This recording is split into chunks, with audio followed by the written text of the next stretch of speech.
to my channel. My name is Melissa, if you didn't already know. But if you do know me, then you know that I love to work out. Particularly, I love to run. Yes. Running was like my first form of fitness love after I graduated high school, moved to New York City, and had to figure out how to work out on my own for the first time post high school sports life. The funnier thing is that I grew up playing basketball and I hated running. The mile run was the worst day of my life growing up, I swear. And then the idea of getting on the line and sprinting, yeah, no. Not fun. Not exactly what I looked forward to. But I got really into running when I moved to New York, and I actually just didn't have a TV in my dorm room with 3 girls, 1 room. So to escape, I would go to the gym every night at 8 or 9 o'clock and watch my terrible favorite guilty pleasure reality TV shows on the treadmill for an hour every night, and just over time just happened to be moving my feet from a walk to a jog to actually running very good fast paces for an hour straight. And before I knew it, I was a runner. And then I would go home and still go on a run on the weekend outside. Yeah, I just got very into running at that point. Then I found yoga and I found all these other forms of exercise. And over the years, I've come to love every form of fitness you could imagine. Cycling, hot yoga, hot Pilates, regular Pilates, Megaformer Pilates, boxing classes, spin classes. I do it and love it all. But there's just something about running. You can't get that runner's high the same way you can get a burn or a sweat in any other kind of workout. If you know, you know. There's just something about that runner's high, and it's addicting. And when we get into that word, addicting, we start talking about things like chronic cardio. Because it's one thing to run for the thrill of it, the love of it. But it's another thing to run because you think it's the only way to maintain a lean physique, to not gain weight. I'm here to tell you a very wise, true, potentially hard reality that you might have to just trust me in. So hear me out. You never have to run in your entire life to have a lean, sculpted physique. Did you hear that?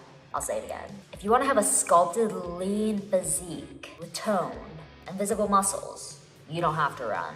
And you might be looking at me with side eyes, thinking, girl, you just talked about how much you love running, and you just talked about how you started running to get in shape, and you just posted a video 2 months ago where you ran a half marathon and spent months training for it. This is true. But what else is true is that literally, what's today? Today's July 6th. And on May 27th, which was over a month ago, I hurt my foot.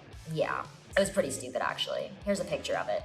I don't know what happened, but I got up, stumbled around in the dark, and boom, I hit my pinky toe on something, and something very hard, and my toe broke. Yes. I don't really know what it was dark. And I broke my pinky toe, and it hurt so bad that I really didn't even walk more than 1,000 steps that I absolutely had to walk for 2 weeks. After 2 weeks, I could walk with a shoe on for the first time. It was a very difficult week. I cried a bunch. It was out of pain and wincing, but also out of the dread of I just came off this half marathon, was in such a running routine, and now I couldn't run. I could barely walk. I literally couldn't put on my tennis shoe for 2 weeks. Finally, I could put my tennis shoe on and I could limp around and kind of on the inside of my foot and cause myself all these ankle issues. Yeah, it was just not a good time.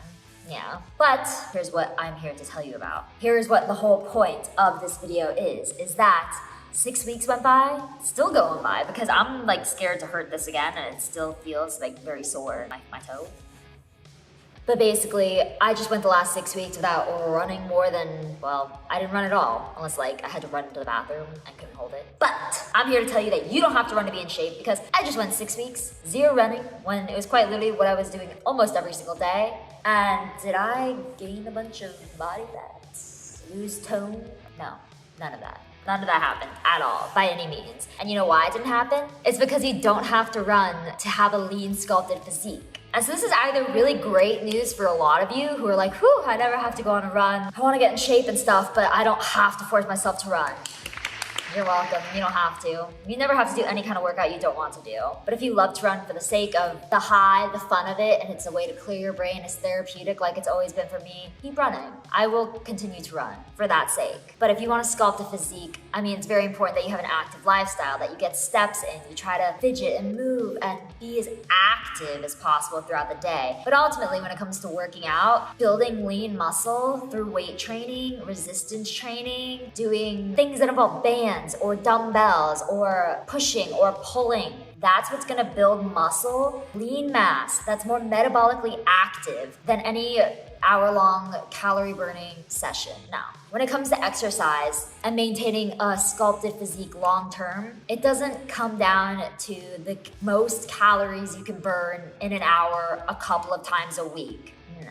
Let's reframe some of this stuff. Very basically, we all know that you need to consume fewer calories than you intake to lose weight. Or if you want to maintain your weight, you have to intake the same amount of calories as you burn. Yeah, burn. So that's the basic way we've always spoke about it, thought about it, looked at it. But what if we flip it? How about instead of saying you have to burn more calories than you eat, what if we say you just need to eat at or fewer calories than what you happen to be burning? Yeah, because you're not supposed to work out just to burn calories, just to eat. No, you should always, every day, unless, holidays and whatnot, you should be eating the same healthy, really good for you foods, whole foods, every day, regular intervals, satisfying yourself, never overfeeding, never underfeeding, just living. You need food to live. And with that being said, your training shouldn't be intended or centered around trying to burn as much as you can in order to eat more later. No, it's backwards that way. You train, you build muscle, you sculpt muscle, you push, you pull, you lift to sculpt your physique. It's not about the calorie burn. It's about the effort, the sculpting. Because you can target muscle groups, but you can't target fat loss. Because you could build muscle, you could sculpt muscle. And then outside of that building and sculpting, your focus should be on eating a nutrient-dense diet full of enough protein, vegetables, all the good for you things. And over time, you're building metabolically active lean muscle tissue that's going to burn more calories than cardio will in an hour. It's like investing in your body. You're building a foundation by building muscle. And with that being said, it's great to go on walks. It's great to stay active, to fidget, to move as much as possible, because over the course of a day, just trying to be moving as much as you can, getting up, sitting down, walking here, walking there, is gonna burn hundreds of calories. The same calories you would have burned by forcing yourself through 30 to 40 minutes of a cardio session and then sitting on the couch the rest of the day. Yep. So instead of going on that hour-long run, how about you spend a conscious 10 to 15 minutes walking around the block a few times, getting up to take a break from your seated desk job, things like that. There's different ways to make this very sustainable, to have a sculpted physique and not have to do cardio. No. I mean, when I hurt my foot, I knew I'd be fine because I strength train. I try to move as much as I can during the day, and my diet stays the same. I always eat the same healthy whole foods diet, whether I'm going on a run that day or not. In fact, running, no matter how far or fast you go, typically just spikes your appetite, or it creates a caloric deficit so deep if you are good at restricting yourself, to the point where you just binge at some point. It catches up with you. You can't fight your maintenance. That's called fighting biology. It's fighting Mother Nature. Your body needs food, it will win at some point, and you will eat food you've been restricting yourself from for too long.